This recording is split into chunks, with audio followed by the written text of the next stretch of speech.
I am glad I belong to Jesus.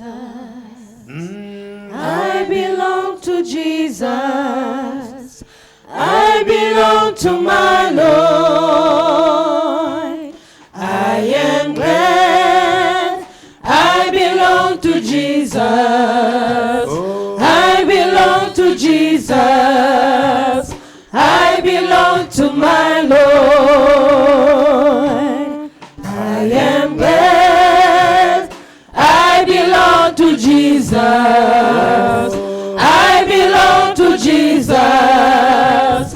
I belong to my Lord. I am glad I belong to Jesus.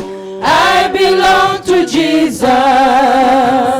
I belong to my Lord. Oui, j'ai la vie De Dieu en moi. Oui, j'ai la vie de Dieu en moi. Oui, j'ai sa vie et sa nature et sa capacité. J'ai la vie de Dieu en moi. Oui, j'ai la vie de Dieu en moi. Oui, j'ai la vie de Dieu en moi. Oui, j'ai sa vie et sa nature et sa capacité. J'ai la vie de Dieu en moi. I have a life. I have a life of God in me. I have the life of God in me. I have the spirit of the Son of God. I have the life of God in me. Amen. Alléluia. Est-ce que vous croyez en ce que vous chantez? Vous avez la vie de Dieu. Quand on a la vie de Dieu, on a l'amour de Dieu. Alors tourne avec ton voisin, dis-lui que j'ai la vie de Dieu en moi. Est-ce que tu en veux? Est-ce que tu veux? Alléluia. Alléluia. La parole de Dieu proclame Dieu est amour. Dieu est. Dieu est. Alors, tu as la vie de Dieu en toi, c'est que tu es rempli d'amour de Dieu. Amen. Oh, s'il n'y a pas que ça, et quand tu es rempli d'amour, tu peux faire beaucoup de choses. Tu as la capacité, tu as l'autorité, tu as la puissance. Alléluia. Ton amour, ta puissance.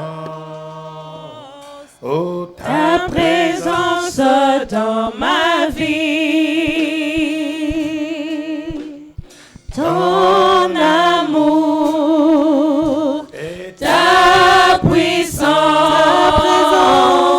ta présence dans ma vie. Jésus, ton amour, ta puissance, ta puissance, ta présence dans ma vie. Et je veux t'adorer de tout mon cœur. Et je veux t'adorer de toute mon âme. Et je veux t'adorer de toute ma force. Car tu es mon Dieu.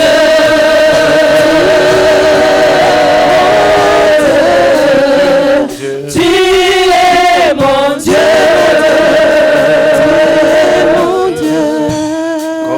Car tu es mon Dieu.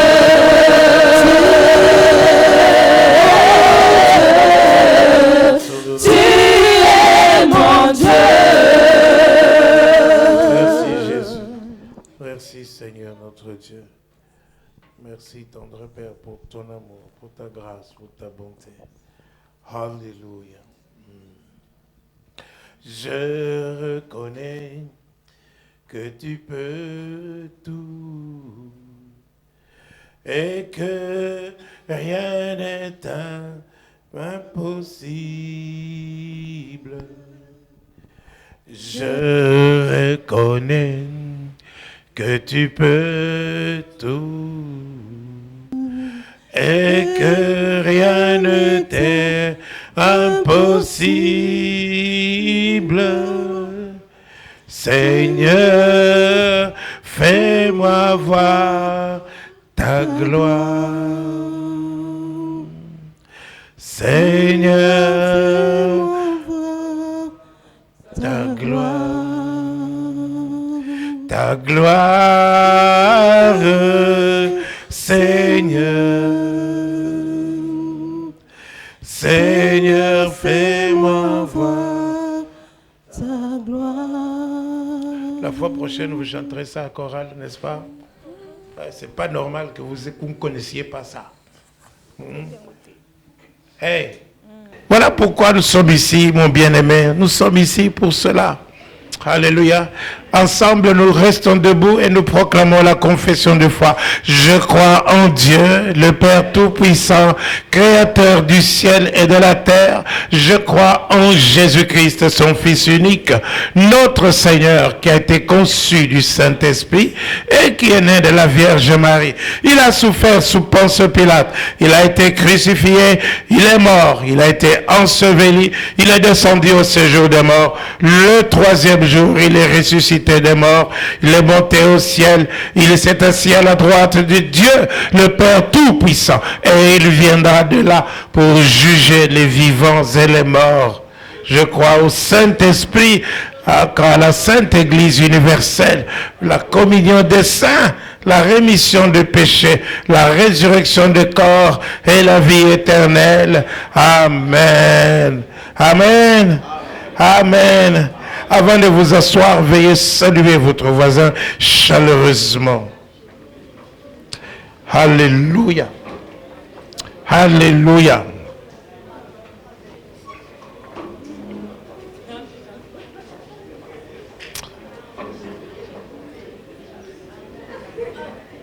Alléluia.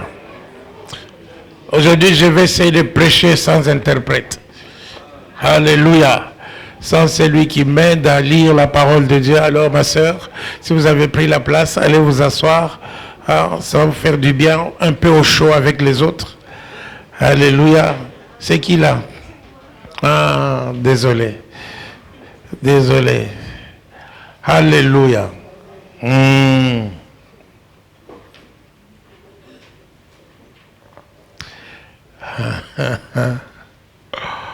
Ah, ma fille Martha. Tu es formidable. Dieu est bon.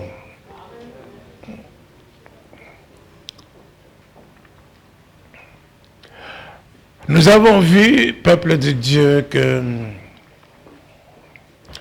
1 Thessaloniciens, chapitre 5, alléluia. La parole de Dieu nous dit qu'il est bon que nous puissions garder notre esprit, notre âme et notre corps irréprochable jusqu'à l'avènement de notre Seigneur Jésus-Christ. Ça s'appelle dans 1 Thessaloniciens chapitre 5 verset 23. Je pense que c'est comme ça. C'est comme ça que nous avons vu. Alors moi j'ai retenu. Est-ce que vous avez retenu aussi? Alléluia. Amen. Donc ceci veut dire que nous avons eu chacun, nous avons compris que chacun a trois parties. Amen. Et selon l'ordre d'importance, la Bible donne la priorité. N'est-ce pas? Il dit d'abord l'esprit, ensuite l'âme et ensuite le corps. Alléluia. Donc nous pouvions, ceci veut dire que nous pouvons, notre esprit peut être la partie la plus importante de notre corps et elle peut aussi influencer notre vie. Notre esprit, c'est notre caractère. Amen. Alors il ne faut jamais condamner votre grand-père parce que lui, il était violent, alors vous êtes aussi violent. Non. Est-ce que je parle à quelqu'un? Non, non, non, non. C'est que vous, tout simplement, votre esprit n'a pas été favorablement, disons, influencé.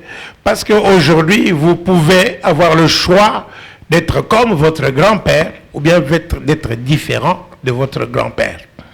Est-ce que je parle à quelqu'un? Vous avez le choix. Alléluia. La parole de Dieu nous dit que nous avons été, n'est-ce pas, délivrés de vaines manières, les vaines manières que nous avons héritées de nos pères. Amen. Donc quand la Bible appelle ces manières-là vaines, c'est que nous ne devons pas, est-ce que je parle à quelqu'un, rechercher ces caractères-là. Amen. Donc, ton esprit, c'est ton caractère. Alors ton esprit doit être, n'est-ce pas, à l'image du Créateur. C'est ça, au départ, c'était cela. Dieu a dit, faisons l'homme selon notre ressemblance, selon notre image. Alléluia. Et Dieu est esprit, et c'est ce que Jésus dit à la femme samaritaine, que Dieu est esprit, il faut que ceux qui l'adorent en esprit et en vérité. Cela vous trouverez dans chapitre 4 de l'évangile de Jean, au verset 23. Alléluia. Est-ce que je parle à quelqu'un? Dans Genèse chapitre 1 verset 26, on vous dit que, n'est-ce pas, que l'homme, que Dieu dit, faisons l'homme selon notre image. Mais nous avons perdu cette image. Amen. C'est à cause du péché, à cause de la désobéissance, parce que nous avons entendu une autre voix qui n'était pas la voix de Dieu. Oh, la voix de Dieu. Adam et Ève entendaient la voix de Dieu dans le jardin. Alléluia. Ils entendaient la voix de Dieu dans le jardin. Ils n'ont pas vu Dieu avec les yeux physiques, mais ils entendaient la voix de Dieu. Donc, la voix, c'est la parole. La parole de Dieu. La parole de Dieu, c'est Dieu lui-même. La parole qui était au commencement avec Dieu. Je suis dans Jean chapitre 1er, n'est-ce pas? La parole était Dieu. La parole était avec Dieu. Elle a fait toutes choses. Elle a créé toutes choses. Tout ce que nous voyons ici ont été faits par la parole de Dieu. Et on nous dit que dans la parole de Dieu, il y avait la vie, la vie, la vie. Alléluia. La vie était la lumière des hommes. Donc quand tu as la parole de Dieu, tu as la vie. Quand tu as la parole de Dieu, tu as la lumière. Est-ce que je parle à quelqu'un? Donc tu vois, tu sais où tu vas, tu sais ce que tu fais. Alléluia. Est-ce que je parle à quelqu'un? C'est ça, la parole de Dieu est la vie. La vie, et cette vie-là, c'est la même vie que Jésus-Christ dit. Il fait une confession terrible. Il dit, moi, je suis le chemin, la vérité et la vie. La vie. Alors, Jésus était parfaitement homme. Et écoutez sa confession, il dit, je suis le chemin, la vérité et la vie. Écoutez encore sa déclaration, il dit que mon Père et moi, nous sommes un. Comme le Père a en lui-même la vie, il a donné le Fils, n'est-ce pas, au Fils d'avoir la vie en lui-même. Alors il dit, moi je suis la vie. Et c'est cette vie-là que toi tu as reçue. Alléluia. Parce qu'on nous dit au verset 10 de Jean chapitre 1er, vous pouvez ouvrir tous ensemble vos Bibles. Vous ouvrez vos Bibles, vous tous. Alléluia. Lisez ensemble le verset 10. Elle était dans le monde et le monde ne l'a pas connue. Et alléluia. Elle était dans le monde et le monde ne l'a pas connue. Qui elle? La parole de Dieu. Elle était dans le monde. Oui, les prophètes on parlait. Ils ont parlé de la part de Dieu. Donc la parole de Dieu était dans le monde, mais les gens ne l'ont pas reçue. Les Babyloniens n'ont pas reçu la parole. Les Égyptiens n'ont pas reçu la parole. l'Assyrien n'a pas reçu la parole. Et le peuple même qui avait fait l'alliance avec Dieu, alléluia. La parole de Dieu nous dit que même elle est venue chez les siens. Et les siens ne l'ont pas reçu. Les siens ne l'ont pas reçu. Pourtant, le monde a été fait par cette parole-là. Alléluia. Aujourd'hui encore, nous voyons que le monde rejette la parole de Dieu. Le monde rejette cette parole. Cette parole, c'est quoi? Verset 14 nous dit que elle a habité parmi nous. La parole s'est faite chair. Elle a pris corps. La parole a pris corps. La parole s'est faite chair. Nous avons contemplé sa gloire comme la gloire du Fils unique venu du Père. C'est à ce moment-là qu'on parle de Jésus. Au moment où la parole, n'est-ce pas, devient corps. On parle de Jésus. Depuis Genèse jusqu'à ce moment-là, on n'avait pas encore parlé de Jésus. Mais seulement au moment où la parole prend chair, alléluia, où l'ange vient dire, voilà, Marie, tu vas avoir un enfant et tu lui donneras le nom de Jésus. C'est la parole qui devient chair, n'est-ce pas, alléluia. Et alors on parle de Jésus. Est-ce que je parle à quelqu'un? La parole devient chair. Et on a contemplé sa gloire comme la gloire du Fils unique. Donc cette même parole est venue chez ceux qui avaient fait l'alliance. L'alliance, c'est la circoncision. L'alliance de ceux qui étaient choisis par Dieu, n'est-ce pas? Alléluia. Mais les siens ne l'ont pas reçu.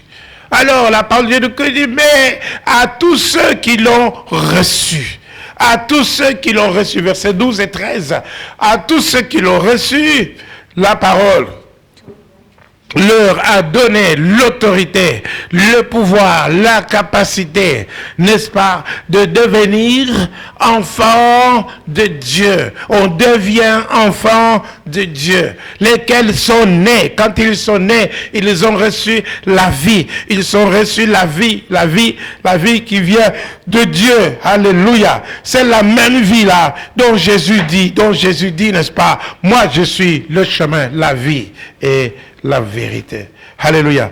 Vous pouvez comprendre, n'est-ce pas? Il faut que nous puissions comprendre qui nous sommes. Il faut que nous puissions comprendre qui nous adorons. Est-ce que je parle à quelqu'un? Et que nous puissions aussi comprendre quels sont les plans de l'ennemi. Amen. Mais ce qui est le plus important ici, la plupart des gens n'adorent pas Dieu du fond de leur cœur, de tout leur cœur. Tout simplement pourquoi?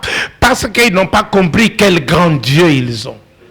Et ils n'ont pas compris quel grand Dieu ils adorent. Nous avons un Dieu puissant, le Dieu merveilleux, le Dieu qui siège sur son trône. Est-ce que je parle à quelqu'un? Excusez-moi, j'ai oublié de vous saluer. Bonjour. Vous allez bien? Alléluia. Vous êtes là? On peut y aller? Alléluia. Donc nous voyons, n'est-ce pas, que nous avons un Dieu merveilleux, un Dieu puissant, le Dieu qui dit aux étoiles, restez là où vous êtes. Alléluia. Qui dit au soleil, reste sur sa trajectoire, ne t'aventure pas trop près de la terre. Qui dit à la terre, ne t'approche pas trop du soleil. Est-ce que je parle à quelqu'un? Qui fixe des limites à la mer. Est-ce que je parle à quelqu'un? Le Dieu qui appelle à l'existence les choses qui n'existent pas. Alléluia. C'est ce Dieu-là que tu es venu adorer. Voilà pourquoi tu viens ici. Tu viens ici parce que tu as un grand Dieu. Tu veux être reconnaissant parce qu'il t'a gardé toute ta vie. Il t'a protégé des accidents de la route. Il t'a protégé des microbes, des maladies. Il t'a protégé. Il t'a donné le souffle de vie. Il a renouvelé le souffle de vie en toi aujourd'hui. Il te donne la force. Est-ce que je parle à quelqu'un? Voilà pourquoi tu viens, pour l'adorer, ce Dieu-là. Est-ce que je parle à quelqu'un? Alors il faut que nous puissions comprendre quel est ce grand Dieu. Et en plus de ça, non pas seulement ça, il a fait plus. Plus que te donner le souffle de vie, parce que les animaux, ils ont le souffle de vie. Les païens, ils ont aussi le souffle de vie. Est-ce que je parle à quelqu'un? Mais la parole de Dieu nous dit qu'il nous a délivrés dans Colossiens chapitre 1er, verset 12. Il nous a délivrés de la puissance des ténèbres. Il dit, rendez grâce au Père. Tu dois être reconnaissant, tu dois lui dire merci Seigneur. Rendez grâce au Père qui nous a rendus capables d'avoir part à l'héritage des saints. L'héritage des saints, l'héritage des sanctifiés. Voilà pourquoi ton corps, ton cœur, ton esprit, ton âme doivent être gardés irréprochables. Alléluia, parce qu'il y a un héritage. C'est l'héritage là, c'est pour les sanctifiés. Hey! Est-ce que je parle à quelqu'un? C'est pour les sanctifier, pour ceux qui se sont mis à part pour Dieu. Est-ce que je parle à quelqu'un? Alors il dit, rendez grâce au Père qui nous a rendus capables d'avoir part à l'héritage des saints dans la lumière. Il nous a délivrés des puissances des ténèbres et nous a transportés dans le royaume de son Fils bien-aimé, en qui nous avons la rédemption et le pardon de nos péchés. Waouh! Ceux qui reçoivent l'abondance de la grâce, ceux qui ont le don de la justice, ils régneront dans leur vie. Nous avons reçu une grâce abondante et abondante. Dieu ne nous traite pas selon nos fautes. Il ne nous traite pas selon nos manquements. Le Dieu de gloire, il nous a délivrés des puissances des ténèbres. Vous vous rendez compte? C'est plus que te donner un souffle de vie. Il nous a délivrés des puissances des ténèbres. Non pas seulement il nous a délivrés de là, mais il nous a transportés dans le royaume de son amour. Dans le royaume du Fils de son amour. Nous vivons dans un royaume de Dieu. Nous sommes du royaume de Dieu. Nous ne sommes pas des gens ordinaires. Nous sommes des gens du royaume de Dieu. Nous sommes pour le moment physiquement dans le royaume de Belgique. Nous devons marcher selon les lois de la Belgique. Mais si nous comprenons cela, que nous sommes du royaume de Dieu, nous devons marcher selon les lois du royaume de Dieu. Est-ce que je parle à quelqu'un? Il nous a transportés dans le royaume du Fils de son amour. Dans ce royaume-là, c'est l'amour. Dans ce royaume-là, c'est la victoire. Dans ce royaume-là, c'est la paix. Dans ce royaume-là, c'est la joie. C'est l'espérance. Est-ce que je parle à quelqu'un? À partir du moment où tu as reçu le Seigneur Jésus, comme on a dit tout à l'heure, qu'à tous ceux qui l'ont reçu, tu es né de nouveau. Tu as une nouvelle vie. Tu as reçu la vie de Dieu. Et cette vie-là doit supplanter la vie que tu avais avant. C'est la vie que tu as reçue. Maintenant, supplante la vie mondaine, la vie que tu avais héritée de tes parents. Mais tu reçois la vie supérieure, la vie meilleure, la vie de Dieu, la vie du Fils de Dieu vivant, la vie qui est donnée par l'Esprit de Dieu, la vie qui est donnée par la parole de Dieu, parce que la parole de Dieu même est la vie. Est-ce que je parle à quelqu'un? C'est ta parole, la parole de Dieu qui influence ta vie. Est-ce que je parle à quelqu'un? Vous me suivez? Non, je ne vous sens pas là. Alléluia. Donc, nous avons reçu quelque chose de précieux. Dans votre corps, vous avez reçu quelque chose de précieux, la vie de Dieu. Un trésor. Alléluia. Dans un vase de terre, un trésor. Tu as reçu la parole de la vie, la parole de Dieu, et tu as reçu l'Esprit de Dieu. Alléluia. Mais ça, c'est merveilleux. Je vous dis tout cela parce qu'il faut que vous puissiez connaître ces choses, que vous puissiez aussi les proclamer. Alléluia, c'est très important. À partir du moment où, n'est-ce pas, où nous allons avoir la parole, que nous puissions commencer à proclamer la parole de Dieu, comme Jésus proclame en disant, moi, Jésus, je suis la vie, je suis la vérité, je suis le chemin. Quand vous proclamez la parole de Dieu, je vous donne 3 mois. 3 mois seulement, pour voir les changements dans votre vie. Est-ce que je parle à quelqu'un? 3 mois, vous voulez voir le succès, vous voulez voir tout cela. À partir du moment où tu es né de nouveau, à partir du moment où tu as confessé Christ, selon Romains chapitre 10, versets 9 et 10. Alléluia. Si tu confesses Christ, si tu crois du cœur que Jésus-Christ, que Dieu l'a ressuscité d'entre les morts, tu seras sauvé. N'est-ce pas? C'est en confessant que tu parviens à la justice et en croyant du cœur que tu parviens au salut. Alléluia. Quand tu proclames toutes ces choses, n'est-ce pas, tu commences une nouvelle aventure. Tu commences une nouvelle aventure avec Dieu. Tu commences une nouvelle vie avec Dieu. C'est une vie de succès, une vie de victoire, une vie de bonne santé, une vie de la bénédiction. Alléluia. Est-ce que je parle à quelqu'un? Une vie de joie. Une vie de paix. Quand tu commences, c'est quand tu es né de nouveau. Tu commences une vie merveilleuse. Alléluia. Et vous devez comprendre que nous devons vivre cela. Alléluia. Donc, nous ne sommes pas des gens ordinaires. Dis à ton voisin, je ne suis pas quelqu'un d'ordinaire. Alléluia. Alléluia. Pourquoi je vous dis ça? Je vous dis ça parce que vous avez besoin. Ce que vous avez besoin dans votre vie, réellement, ce n'est pas un mari, ce n'est pas une voiture, ce n'est pas une maison. Ce que vous avez besoin dans votre vie, ce n'est pas une femme.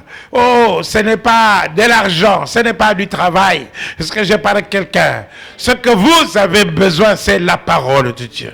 Si vous avez la parole de Dieu, vous allez témoigner. Si vous vous accrochez à la parole de Dieu, vous allez témoigner. Je ne vous entends pas là. Si vous avez la parole de Dieu, vous allez témoigner de ce que cette parole aura fait dans ta vie. Voilà pourquoi nous avons vu, n'est-ce pas, dans Romains chapitre 12, verset 1 à 2, qu'il faut offrir, non pas seulement nos corps, alléluia, il faut offrir nos corps à Dieu, n'est-ce pas, comme un sacrifice vivant, mais il faut aussi que nos pensées, que notre intelligence soit transformés, que nous soyons renouvelés dans notre intelligence, que nous soyons transformés dans notre intelligence. Est-ce que je parle à quelqu'un? Et la transformation de notre intelligence ne peut se faire que par la parole de Dieu. Ça ne peut se faire que par la parole de Dieu. Si vous écoutez le théâtre de chez nous, vous regardez des films, vous regardez des feuilletons et tout cela, ça va pas, ça peut amener une transformation. Oui, dans votre vie, c'est vrai, mais vous allez dégringoler. De la transformation dont je parle ici, ce n'est pas, c'est la transformation de montée de gloire en gloire. De gloire en gloire. Non, je me parle à moi tout seul. Pasteur Paula, tu dois monter, tu dois te transformer. Ta transformation, c'est que tu dois monter de gloire en gloire, tu dois monter de gloire en gloire. Tu ne dois pas rester sur le même niveau. Tu ne dois pas stagner. Tu n'as pas été créé pour ça. Tu dois monter de gloire en gloire. Hein, Pasteur Paulin? Est-ce que je parle à quelqu'un? Alléluia. Donc, oui, parce que si tu regardes le théâtre de chez nous, tu vas dégringoler, de dégringolade à dégringolade.